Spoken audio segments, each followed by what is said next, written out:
Hey, everybody. It is Sunday, June 4th, 2023, and you are listening to. Brandon is so excited. Listening to episode 15 of Black Box Signal. I'm your host, Chase Johnson, and as always, co-captain, co-pilot, first mate, yada yada. You know him, you love him. Sometimes you may hate him. I don't know. Brandon Gaston. How's it going, bud? What's up, man? Audio bugs fixed. Yes, sir. Apologize for last week because Brandon had a hot mic last week. I noticed it right away, but I was like, maybe it was me. But yep. Oh, turns out updates like to change your settings sometimes. Yeah, only like a lot, you know. So much so that I'm actually turning you up already. I'm looking at the feed and I'm like, yep, I turned you down because you had a hot mic last week, and this week you're good. So I'm gonna turn you back up. So hopefully we got that all fixed. I'm trying new audio stuff. If you've been following me on Twitter, here's my little banter. I started messing with a bunch of like higher grade, like more quote unquote professional audio plugins. This is really nerdy. So, yeah, I spent the whole weekend instead of like playing video games. I will get to me playing some video games, but I like was like, ooh, look at this noise gate. Look at what it can do. Ooh, oh, and ooh, then piece like, of candy. and then I was like, ooh, a de-esser makes my S's don't sound so like hot. And ooh, let's mess with this.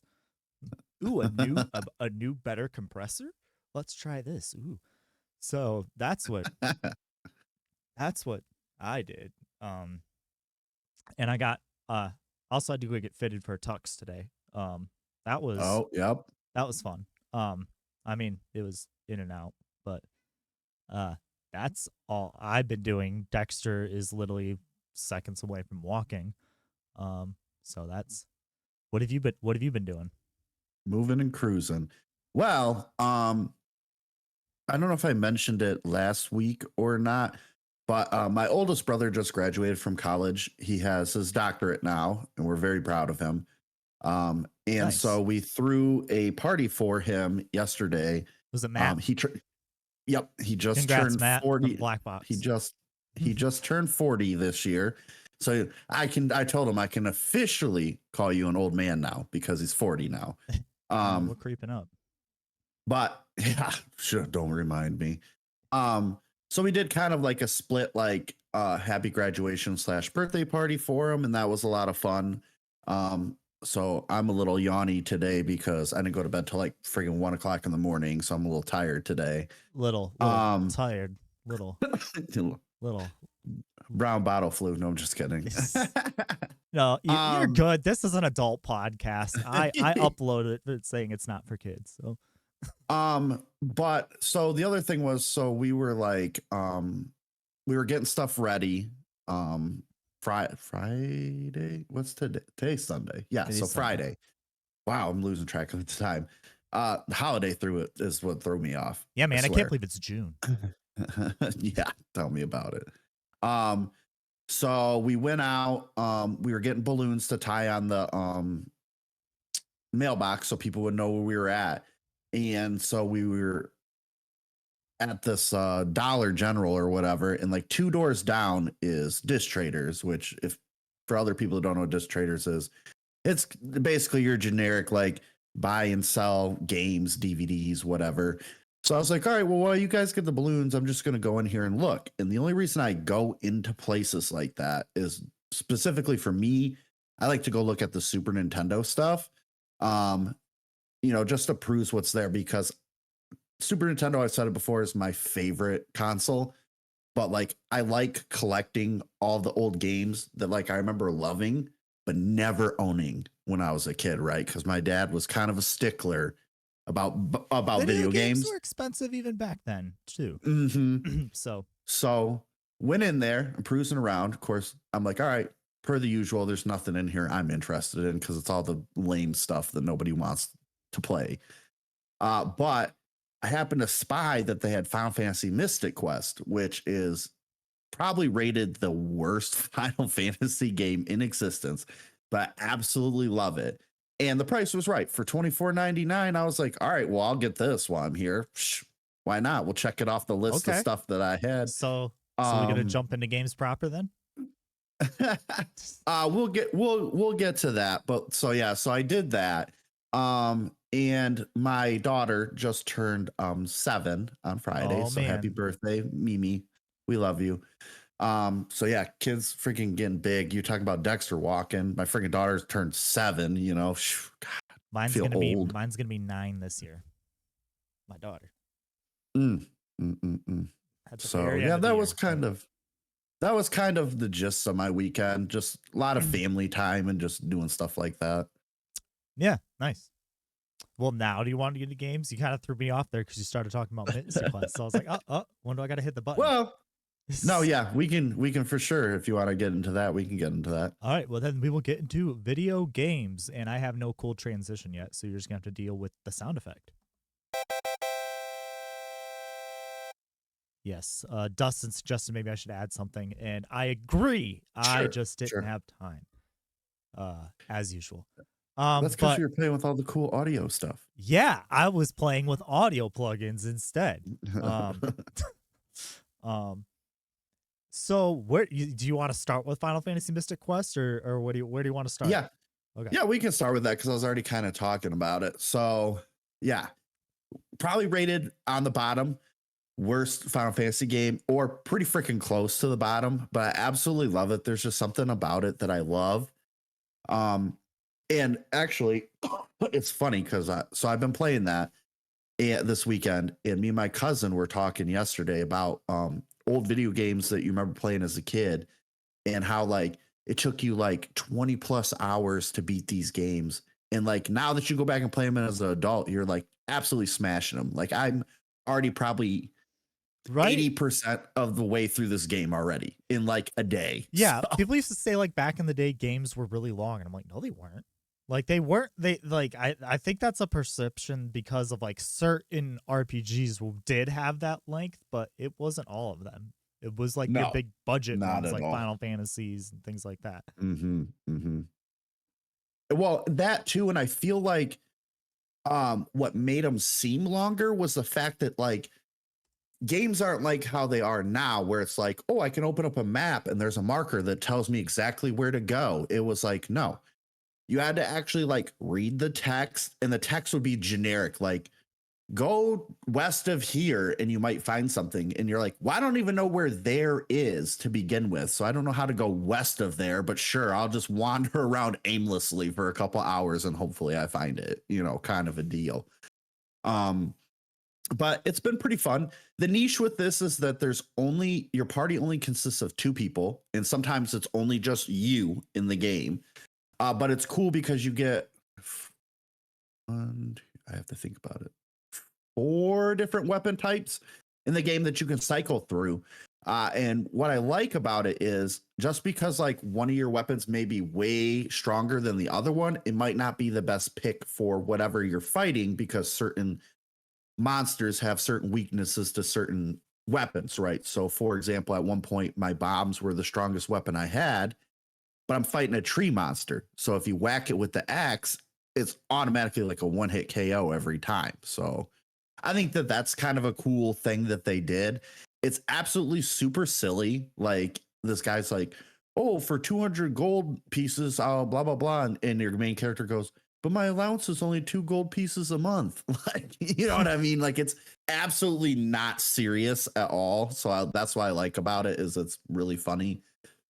And like I said, I just feel like the combat and stuff's kind of unique for the series. So it's been pretty fun. I'll probably have it beat by the end of tonight, honestly.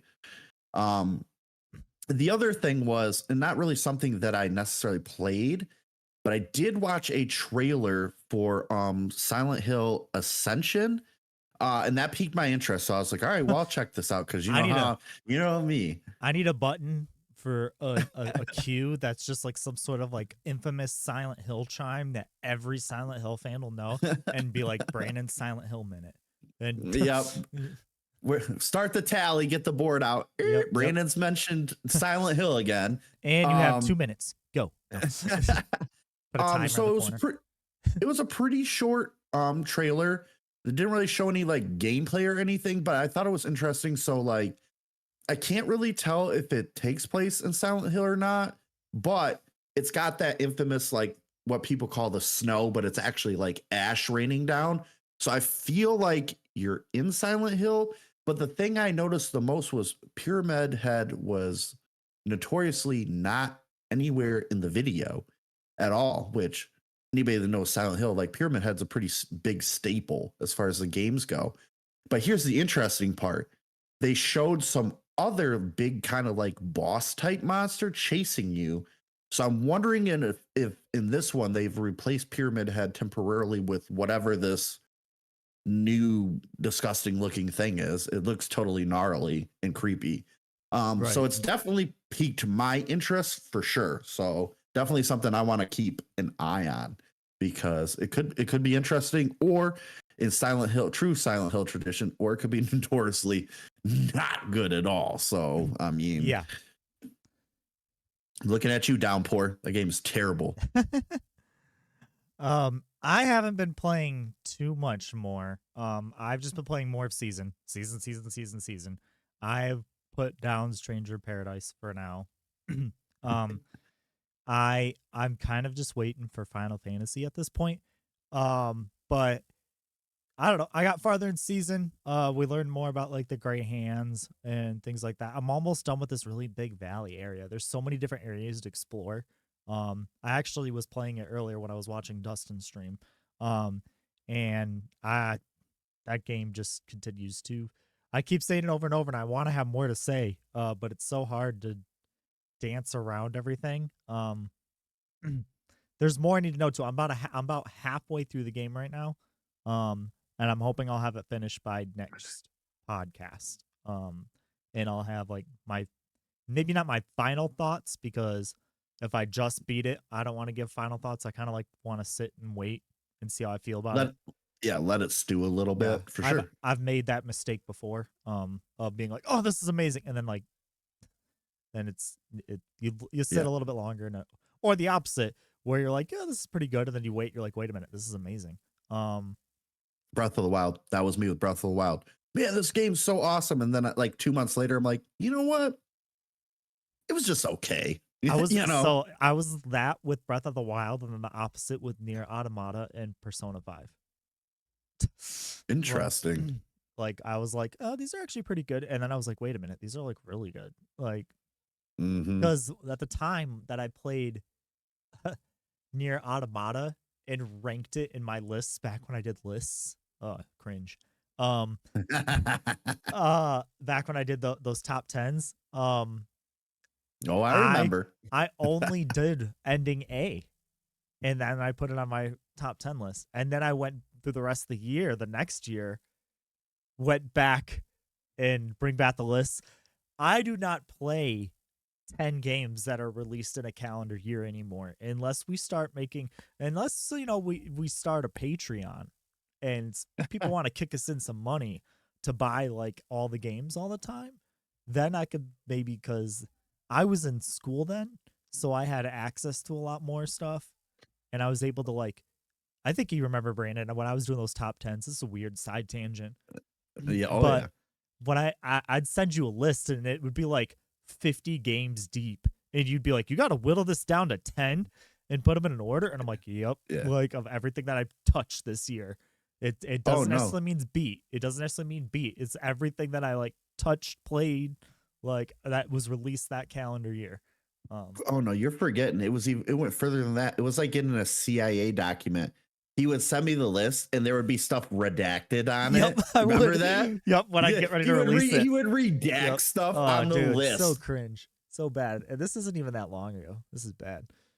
This is when I was trying to figure out what I want to do on the internet as a human being and not work, even though I work. You Dust in the chat, Darius Prime says, you both do a top 5, then it equals 10. Or each do a top 5 games you played and 5 games you wish you played. I'm stewing around in my head for what we're gonna do game of the year time. Now, in my opinion, game of the year time, everybody else does it like in November, December. I think that's a shitty time to do it. I think you need to wait till January, February, because like the Game Awards is in November, and it means none of the December games are qualified for Really that. on the list. Yeah, yeah, So yeah, they yeah. always get added to the next year's Game Awards. They're qualified for that. But I feel like that doesn't make any sense. Like if you're talking about a game of that year. So I always like doing like that kind of stuff like in January, February. So I don't know. I've been mulling around about that recently now that we're midway through the year. We're getting to that summer that what used to be E3 time. So you're at that midpoint of the year. So it has me thinking of what are we gonna do around that time, you know? Maybe we'll do something like that. But I don't really have anything else really. So why don't we just go ahead and get into the news? Kind of a light news week, but we can get into it. Yeah, definitely. Um this first story I had that I originally found on Bloomberg, but those assholes block half their article. They put it behind a paywall. So I had to dig it up from dextro.com. Basically, what I titled it was "Where is the Last of Us multiplayer game?" The one that they've been talking about. And long story short, according to this article at dextro.com or Dexerto, Dexer2, Neil Druckmann said, although Naughty Dog isn't quite ready to unveil it, I assure you, you're going to see a lot more of this game next year. So Interesting. that a lot of people are kind of speculating that we were probably going to see that at the Sony event, and we didn't. So now we kind of have an idea of, excuse me, of why we really, it looks like they've kind of hit a snag. The Bloomberg article in the title was like insinuating that they hit like a snag in development. Which that wouldn't surprise me either. But I don't know. The multiplayer in the first Last of Us that they had, I don't know if you ever had a chance to play it, was actually pretty fun. But I don't know. What No, do you no. Yeah, it was like I didn't play any like of a it. I was firefight actually going mode. to ask you what it was like because I didn't realize they even had it. Yeah, it was interesting. It was yeah, that's I know that is a really weird thing to say, but I like that's the only thing I could say. It was like a really interesting take on like a third person kind of like shooter, I guess you could say. Okay. Um like behind Would the back. you would you say it was kind of like mercenaries that they do for Resident Evil now? Uh a little mm, a little bit maybe. Okay. I don't know. It was just I don't know. I found it cool. So but yeah, they were working on a multiplayer focused version of that. And now it looks like they're probably moving away from that, or at least gonna take a little bit longer. Because I also saw another article when I was searching up for a backup article that they're also working on another single player, probably Last of Us 3. Or it'd be cool if Oof. they did DLC for Last of Us Part 2. They did DLC for the first one. Um Yeah. They can put some DLC in where they make Last of Us Part 2 actually good. yeah. Yeah. Uh good luck. Um you can't say because you didn't play Last of Us Part 2, but if wounds could show, they would be all Look, over me. Actually, it's look, not really wounds, it's more like a bludgeoning headache. your train of thought's very similar to mine. So if you tell me it was not good, like I believe you 100%. I could do an entire section. I couldn't do an entire podcast. I could do a section of a podcast of why The Last of Us Part 2 is not good. But um and it has nothing to do with the way it looks or the way it plays. It's all, as you know me, it's all writing focused. Yep. Um, Sad, sad day. um, but next story we got here, and this doesn't really surprise me, especially considering that what we got out of the Sony showcase, what Sony's been touting, and the fact that Sony bought Bungie. Bungie is going to be helping Sony with 12 live service games, and we'll have them out by 2025. And that is according to Forbes. Now this kind of lines up with the strategy when last year, strategy that Sony put forward, that they're going to actually come out with more games in the kin to like Destiny and things like that. Okay. And why wouldn't you want the people behind Destiny, who make arguably the most successful version of this on a console, help you in assisting with all these different live service games? I can't remember. I'm trying to dig a little bit into the article about what is specifically that they're going to be working on as far as like the title. But they're working on they're basically assisting on all of them, while continuing to work on their own stuff, because Bungie is also still working on the Marathon remake, which isn't a remake now. I kind of did a little bit more digging, and it's an extraction shooter, set in like the Marathon unit. You know what? Like Escape from Tarkov, that game. It's that style of kind of like a battle royale, kind of, not like more get in, get out with certain gear, and then they're turning it into that. So now I don't know how I feel about that, but Bungie's also working on that. So they're working on that, probably continuing to work on Destiny. And then I would assume so. Going to be assisting on all these live service games. So I don't know. What do you think? I mean, it's Bungie. I mean, Bungie doesn't really put out poop stuff, in my opinion. So I'm excited for whatever they bring out. I mean, they're a pretty reputable, company. So, and I mean, who else would you want assisting on that style of game, or just kind of overseeing, being like, hey, nah, you need to do this. You need to tweak this because this is how it works. Like, we know we launched Destiny. So like, if you're right, exactly. If you're essentially making a bunch of Destiny clones, like with different various skins. Yeah. You might as well just ask the veterans, Yeah, exactly. Yep. Next one comes from Video Games Chronicle. And this one was all over Twitter. But Hideo Kojima confirms that he is not involved, or Konami confirms that Hideo Kojima is not involved in the Metal Gear Solid 3 remake. They're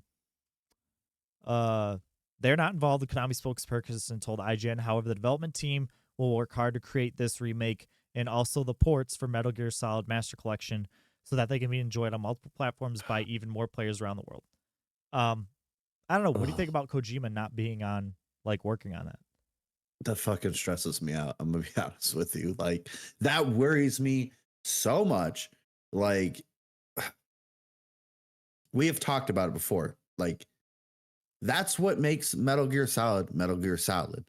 When you don't have Kojima, it's garbage. It's not good. Well, yeah, when we didn't have Kojima, we got Metal Gear Survive, which me and Darius Prime in the chat were talking about that the other day, about how bad Metal Gear Survive was. That was after 5, after Death Stranding. They tried to release their own, and it was so bad. So and kind of like I was hearing this on RIP Waypoint, but we're gonna shout them out anyway. They were talking about how like Konami like divested a bunch from their video games division and was basically funding like their health clubs and their like casinos with all the pachinko machines and stuff like that. But something, I don't know the particulars on it, you're gonna have to look this up, but something recently happened in the Japanese government that they had like a crackdown on gambling, and they took a major hit. So now they're scrambling, like, well, now we got to get back into games. So they like still have some talent on, but I'm like, they probably like shed a bunch of their talent.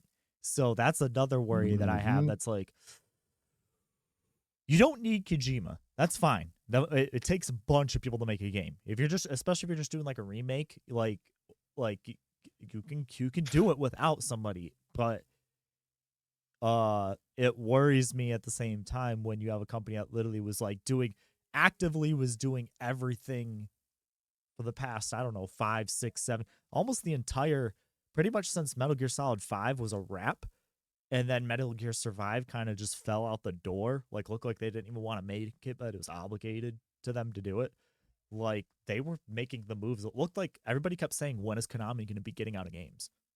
And Yeah. now they're like kind of back into it because they need the money. I'm Uh-huh. guessing. I'm not. I have no idea, but like it kind of it looks that way, and not saying they can't do it, but already seeing, in my opinion, seeing some red flags already. That you know, but it's also way too freaking early to tell. We've seen a trailer. I mean, I could Yeah. be totally wrong. Just it's something to keep an eye on. Mhm. Next story is kind of a smaller one, but Ratchet and Clank Rift Apart is coming to PC on July 26th. That game was pretty huge. It sucks. I did get a chance to play that one. I played the last one and loved it, the one that was on PS4. And I heard that Rift Apart was really really good. And it's cool to see that it's coming to PC. I don't know. What do you think about Sony? We kind of talked about this about the staggered release before, but what do you think about Ratchet and Clank coming to PC? I bet I'm you. excited. Go ahead. No, no. What are I you was gonna gonna say, say? I bet you it's gonna look you could, with how good it looks on PS5 with a beefy PC. You could probably make that thing look Mm, really good and one real nice. I don't know. yeah. I mean, I'm excited for the PC people because for one thing, I haven't played all the Ratchet and Clanks, but the ones I have played, phenomenal, dude. It's a great game. It's funny. It's got good gameplay. Like you can enjoy it as an adult or a kid. You know what I mean? Like I think it's just really solid game. And so the fact that some of these people that only play on PC, they didn't get a chance to play it. Now they're going to. So heck yeah, kudos to them. Yeah. Um. Yeah. I like I said, well, and the other thing I said, making it running well on PC, that's the caveat, knowing that if the port is good, Mm-hmm. because we also had that issue where a lot of like PlayStation ports have been kind of dicey on PC. Sure. So Yep. we'll have to kind of keep an eye on that. But yeah, they can get that thing. I want to see that thing running at like 120 frames a second, like, Oh, like crispy. Yes. uh, in the chat, the only thing I'm worried about with this game is the kind of built-in around PS5 special trigger around the triggers. I think you could do that, and that comes from Dustin. I think you could probably get. How well do the adaptive triggers work on PC with like something like an Xbox controller? Because the Xbox controller has the like the trigger stuff too, doesn't it? I know the Elite does, um, but they could maybe do something like that. I don't know. We'll have to see. Um, um, X1 comes from Forbes, a little bit of stock minute. Embracer Group, which if you don't know Embracer Group, they pretty much own a lot of shit. They bought Gearbox a lot in 2021. They bought Crystal Dynamics, Eidos Montreal, Square Enix Montreal. That's like Deus Ex, the Legacy of Kain series, Tomb Raider, uh, Borderlands, obviously. They own a lot of stuff. But long story short, their stock took a 40% hit after a mystery $2 billion deal fell through. Oof. So it looks like they were making another big purchase, but they don't say what. They thought for sure it was going to go through, and then it didn't. I don't know. Looks like let me see if there's anything else. All the documentation was finalized and ready to go as of yesterday. Embracer CEO Lars Wingforce told investors this morning, "We asked for the execution of the agreement before the Q4 announcement. However, late last night, we received a negative outcome from the counterparty." So it was Oof. literally like right before their numbers were about to hit. Like they were expecting this, and then it just fell through. I guess the only thing I'm wondering is like, I'm wondering who they were trying to acquire. Wire. Yeah. Yeah, like I'm trying to think like their portfolio. They have like Gearbox. They have like Eidos Montreal, so like that's the Tomb Raider stuff and like that branch of Square Enix. Mhm. Um, so and it doesn't really And the say in fa this article. They don't even really come up with anything that's speculation. What what I don't know. I'm a terrible person to know of this. I guess we should start paying attention to this. Is like how much do video game companies go for that are like around that price? Like, are they like more of the indie studios? 2 billion is mm. still actually probably a lot for an indie studio now to think about it. Uh, but I mean, it's not somebody like an Activision because that's $69 billion. Mhm. But and Definitely piques your interest, right? Because they're being hush yeah, hush over whoever it was. So, right, and then they might have some contractual obligation to not say who it was, well, too. that could be So, too um, non-disclosure or something. yeah. But that's the only thing that kept that's why I kind of threw this in here. It wasn't like we don't really have much to say about this, but I'm wondering what that deal was. It's not that their stock fell 40%. I mean, that's a big drop for them, but what was that deal? Um, yeah. Had to have been something juicy for it to plummet that hard, you Yeah, know? it must have been. I mean, obviously the investors had an inside as to what it probably was, the major investors anyway. Mhm. Um, Next story comes from The Verge. And this kind of came like a little while ago when we saw that the Dolphin emulator was coming to Steam. Nintendo has gone ahead and blocked that. Um, which I was kind of surprised in the first place when that got announced. And I guess from what you can say is like not to like uh support that Nintendo in this because like when it comes to emulation, like Nintendo's like the biggest thorn in that side. But like Steam, I guess Valve was literally more like, "Hey, is this cool that this is coming out?" And Nintendo was like, "Wait, what? No, this isn't cool." They're like, um, so and we're like, oh, they're like, okay. So yeah, originally that was originally going to come to Steam, and then that's not. Um, I have two minds of this. Like, I think emulation is like personally like fully valid and like a legal, like especially if you own the game, like it's like a legal way to play games, and especially when a company's not doing anything to preserve those titles. Like there's no Mhm. way to go play those titles now.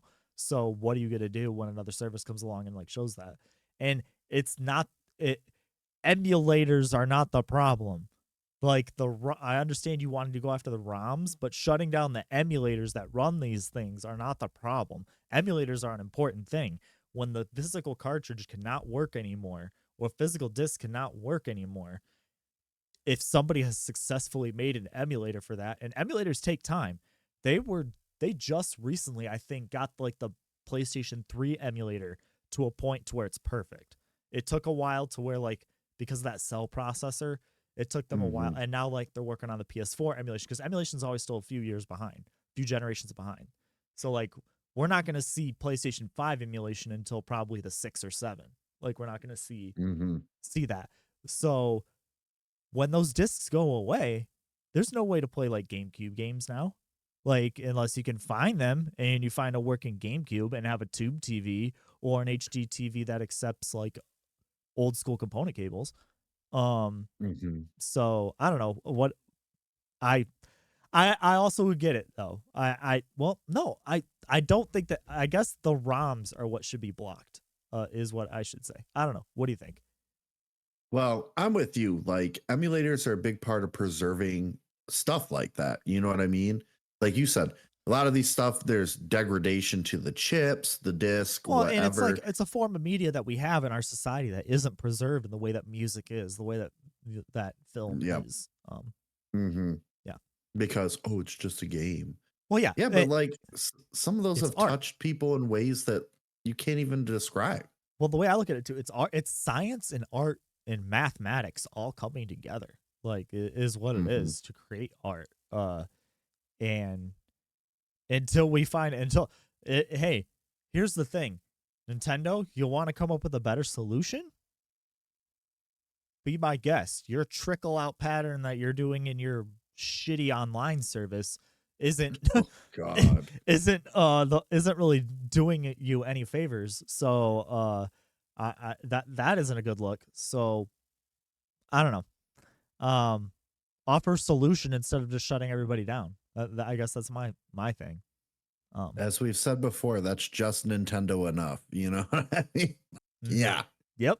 Like our Mm-hmm. like the motto. We love you, but do better. Yep. That is like my motto with everything. We love you, but do better. Um, this is really sad. I saw this going around Twitter all week. This next story it comes from Kotaku, but it's been going around. Um, and when I went to go type this into Google to pull the article up, all I had to type in was Lord of the Rings, and the first thing that popped up was Lord of the Rings Gollum apology. Oh Lord. So the Lord of the Rings Gollum studio apologizes for an underwhelming experience.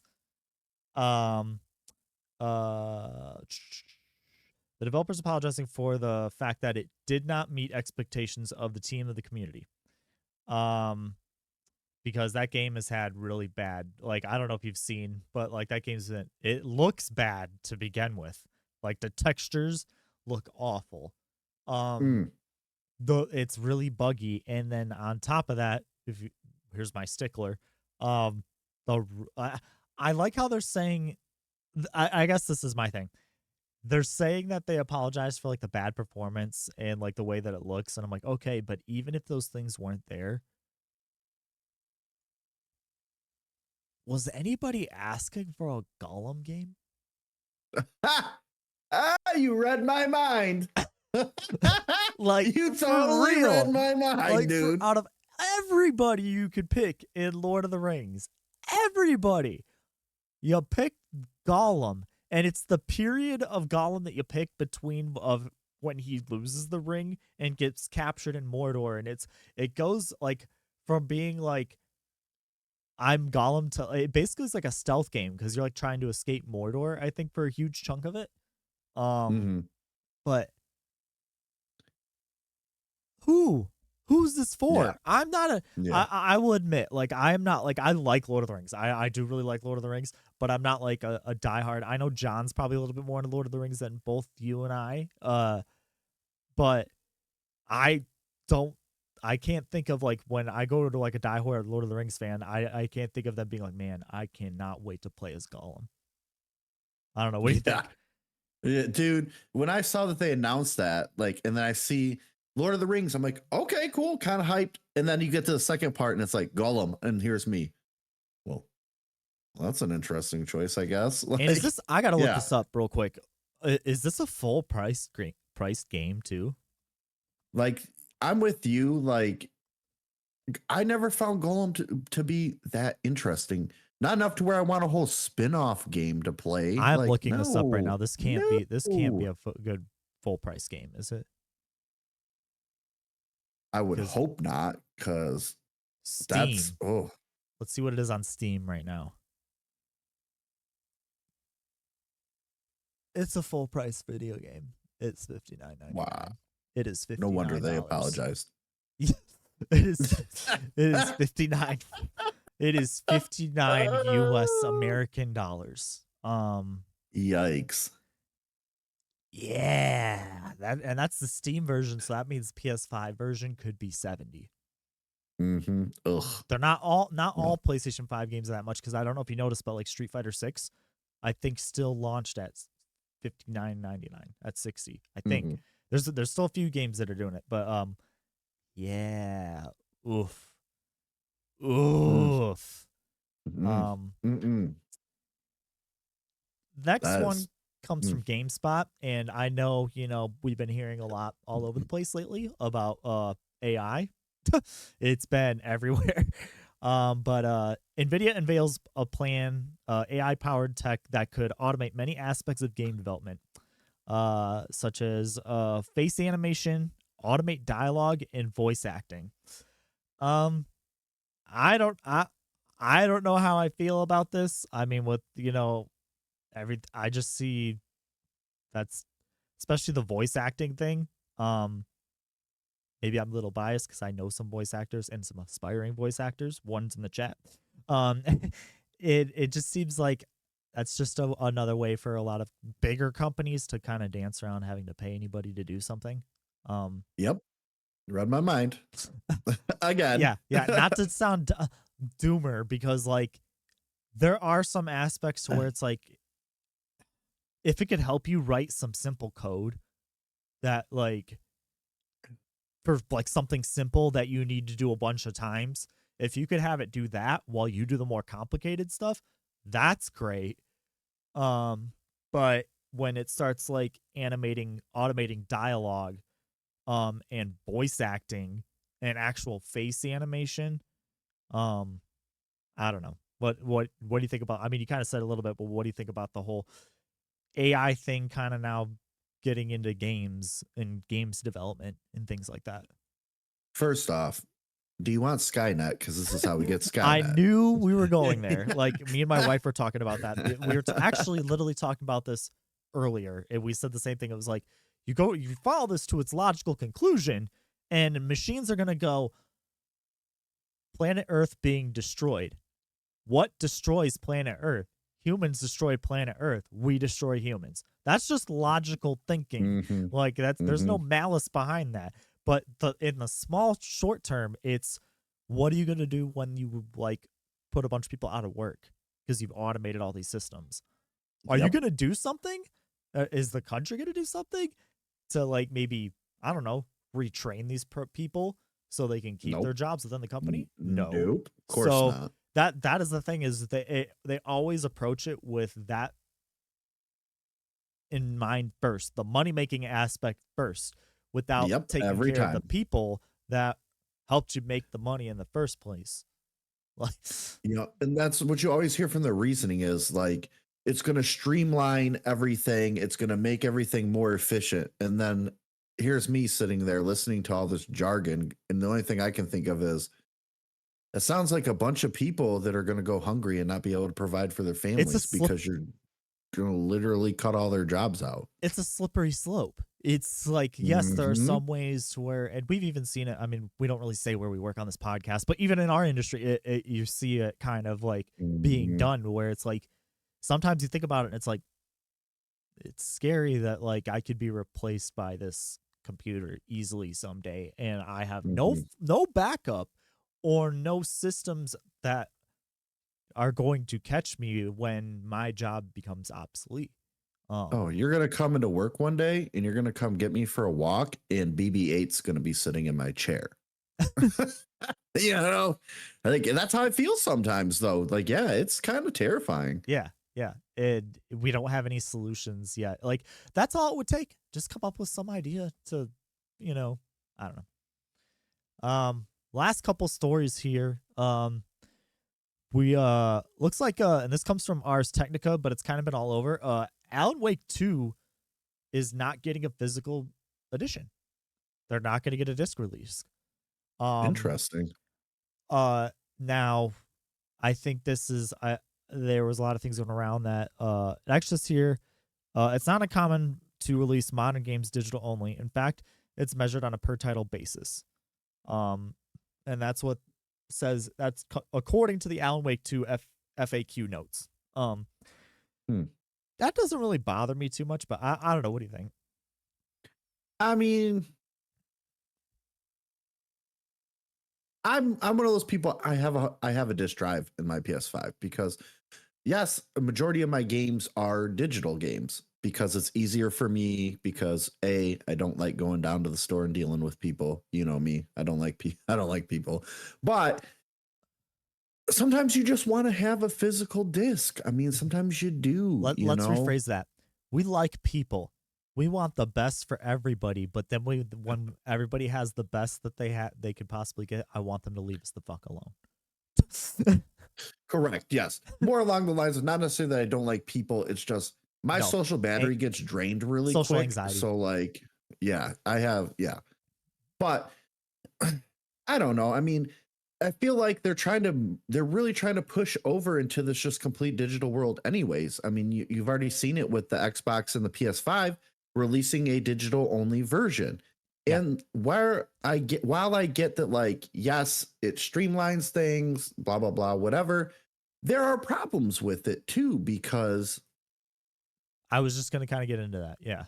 what happened? Like prime example. So my brother wanted to get Eli a game for his birthday, but his Xbox is digital only. So you can't really buy a game as a gift for somebody in that situation. Well, So not even that either. It's these hard drives are only so big. The space on the games are only getting larger. I yep. almost pulled the trigger because now you can do it. They put in the update, and I looked up what type of drive it would take to put in the PS5. One of the little NVMe 2 drives. Um, and I almost pulled the trigger for my Father's Day gift.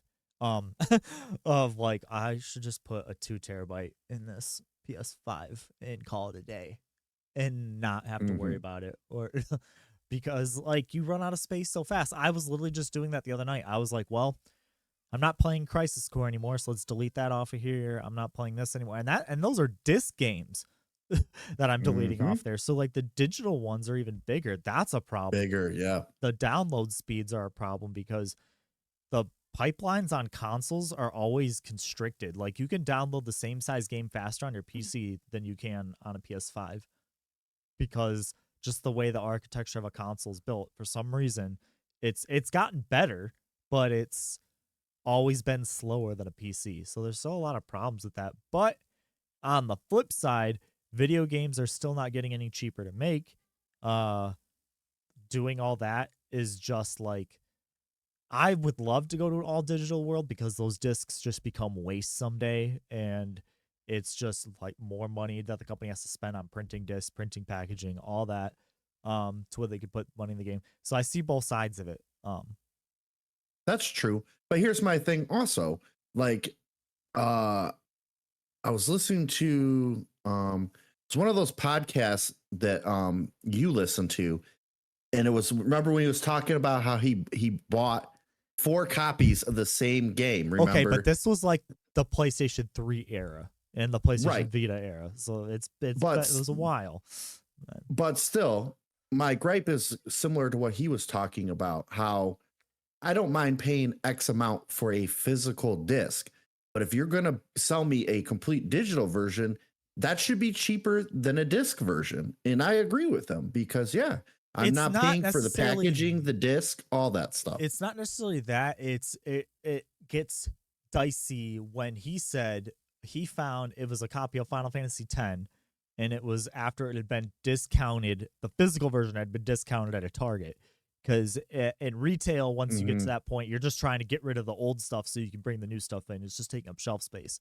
So Mm-hmm. that's where it gets dicey when it's like, oh, the digital version is $40, but I could go to Target right now and pick up a physical copy for um $5.99. for Yeah. yeah, yeah, that I agree there.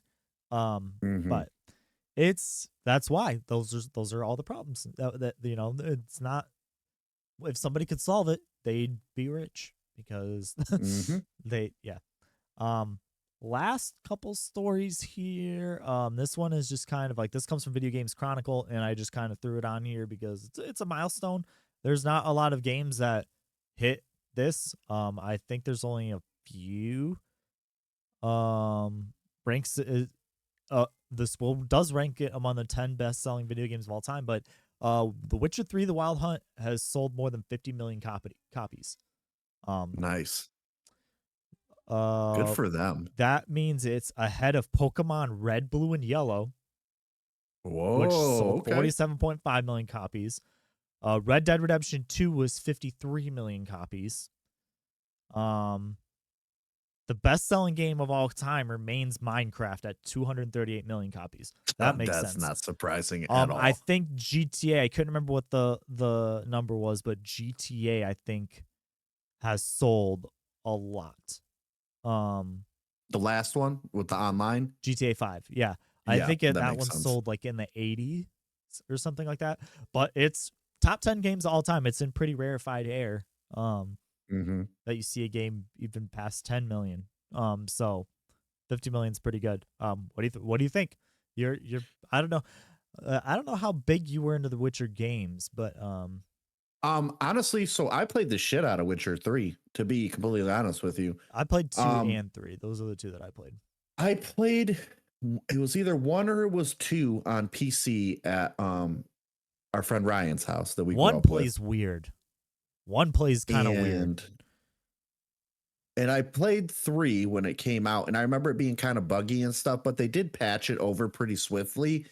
So yeah, I think it's well deserved because it's a great game, and like you said, that's a big milestone. You know, not a lot of people hit them big numbers like that. Clearly, Right. So yeah, heck yeah, good for them. I mean, it's a good game, and I'll tell you what, that fucking card game, dude, Gwent. That is the worst part about that game in a good way because it's really good, it's fun, but when I play 6 hours straight of Gwent, there's a problem. I didn't throw this in here because I didn't want to put too much bad news. I kind of wanted to have a light week, but right after this story, it also said that CD Projekt Red just laid a bunch of people off that were working on the Gwent game. Oh God! So it's like we sold a lot. We're also laying it wasn't it was 30 people that got laid off, so it wasn't like a huge that's why it wasn't like this big blown up story. Yeah. But I mean, it was still 30 people that lost their jobs. But you know how it is. They usually only report it if it's like, oh, hundreds of people lost their jobs. Yeah. But I found that a little funny that after I found the story, I didn't throw that in the notes. You'd have to look up irony, and find right? But it was just like, Right after that, you're like, but however, the people working on the Gwent game, sorry, shit can. High fives around. You all did a great job, except for you Gwent people. You're getting laid off. You know what I mean? Damn, that's rough. Yeah. Next, or the last story I have here, and it's just kind of tying into all the Summer Games Fest stuff getting ready to happen. The Ubisoft Forward is going to be happening on looks like June 12th. I watched the trailer for it just before we went live for this podcast. It's a super short trailer. It's like under a minute. Okay. And they showed Assassin's Creed Mirage, the Crew Motorfest, and then they showed a little bit, it looked like they teased it, of the Avatar game that they're working on, as in Avatar, the movie's Avatar. Okay, I was about to say, please clarify for me. Okay. Yep. And then they showed, the trailer ended with a black and gold banner, and then it was super zoomed in, and the girl in the trailer said, "Oh, what game is that?" And that's why I wrote down in the note mystery game, and then I wrote Prince of Persia because I know that they were working on. There was rumors that they were working on a Prince of Persia remake. That'd be nice. But and that's all they showed, and they said and more. So I didn't get the time. That was the one thing I didn't. Oh nope, I actually have it right here on Ubisoft's website. Join us at 10 a.m. Pacific. So that's 10 a.m. Pacific time. Yep. So that would be what? 1 o'clock our time. I'm terrible with that. I think it's I think it's 1 o'clock our time. It's either 1 o'clock our time. The last thing I kind of put in here just to kind of discuss and kind of see what do we expect from Ubisoft? What's something else that we could see other than the million Assassin's Creeds that they're working on? Well, my girlfriend's son's big on the Assassin's Creed games from me talking to him, so he'll be excited. You know how I feel. Like after 3, maybe I was like, you know. 3 was bad, but who knows? Maybe it'll be good. I'll give them a benefit of doubt. Maybe they revitalize the series. Who knows? But you talking about possibly that teaser being like a Prince of Persia game, that's got me hyped because I don't know. Like that, I was just taking a stab. I would like to see that for sure because I've played all the Prince of Persia games and they're fantastic. Like, I just love those games. Guilty pleasure of mine, but I love the Prince of Persia games. And then it got me thinking, could we see another Far Cry? Because Far Cry's been kind of on this steady cadence of, I mean, I'm thinking that I would. Johnny will like that. He loves his Far Cry. I loved Far Cry 1 through. Okay, 1 was good. 2 was really good. 3 was. Okay. 1 was good. 2 was great. 3 was really good. 4 was good. And then everything else was garbage after that. varying degrees of garbage. I would love to see that series get back on track. So just just do something interesting, like for once. Like you keep doing the same story where you try to center it around this. I get it. You got to center it around this charismatic villain, but it's always like the same tropey stuff. Like I don't know. Yeah. Like the same. Just I don't know. reused over. And you know what? If I was in charge in 2023 of saying what do you do with Far Cry to reinvent it, I don't know. That's why I'm not a game developer. That's why I flunked out. But I I don't know. And then we've got Watch Dogs. I'm sorry, between a Watch Dogs and another Far Cry, I would probably rather see another Far Cry. What else does Ubisoft have? Trials, that's a smaller game. Oh, Trials is good though. Yeah, Trials is awesome. I don't what I don't really know. I can't think. They announced fucking forever ago, like Beyond Good and Evil 2. Is that game even still alive? Like, is that still on the table? It's been like, I want to say I'm about to look it up. When was Beyond Good and Evil 2 shown? And Evil That's a 2 good question. I had almost forgot about that, to be honest with you. Because it's been so long. Yeah, it's been baking in the oven a little too long. Like, I keep thinking a joke when someone's like saying, hey, I saw like some Beyond Good and Evil 2 footage. I'm like, yeah, okay. Like, yeah. Like, and it's on Ubisoft's website. They literally have a landing page for it still. Really? Yeah. Beyond Ubisoft.com, Ubisoft.com/ENUS game Beyond Good and Evil 2. Like, they have a landing page and everything. There's a trailer. When was it shown, though? I want to see. I need to know. Yeah, that makes me curious.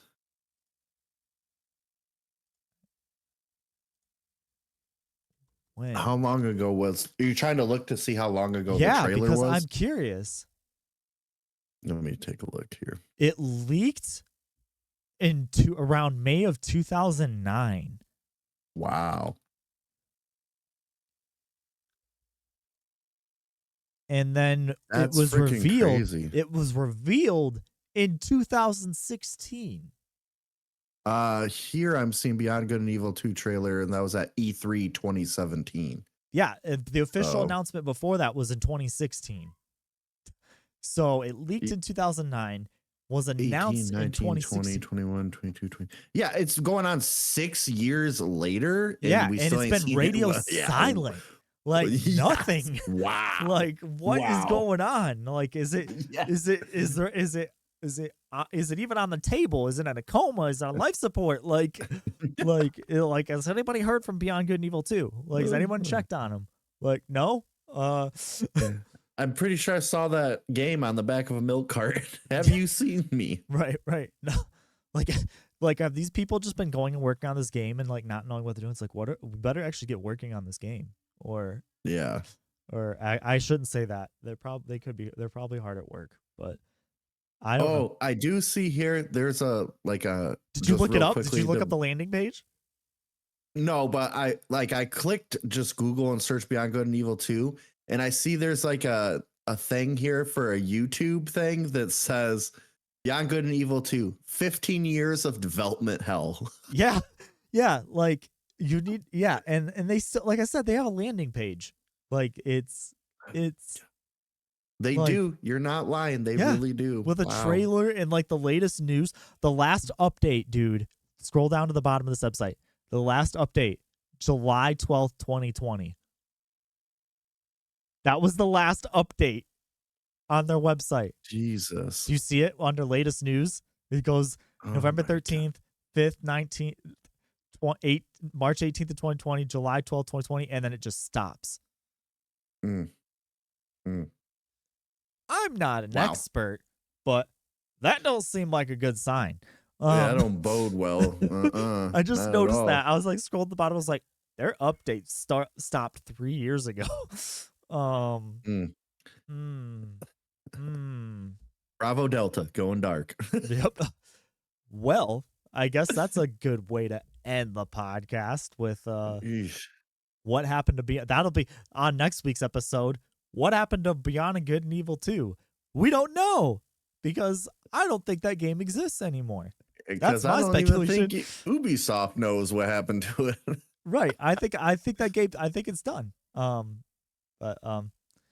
Yeah.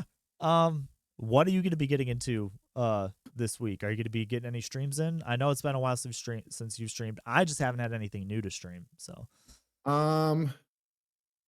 that's my week without the kids. So I will try to squeeze a stream in. Either I'm gonna pick back up and force myself to finish Resident Evil 4, or I may take my hand at moving the Switch in here and doing Tears of the Kingdom stream, because I think that would be fun. That would be cool. Yeah. I'm gonna, if I stream anything, I don't know, it may be more season if I get farther into it, if I get out of that area that I've been in. There's a lot in that area. Would you say 'tis the season? 'Tis the season.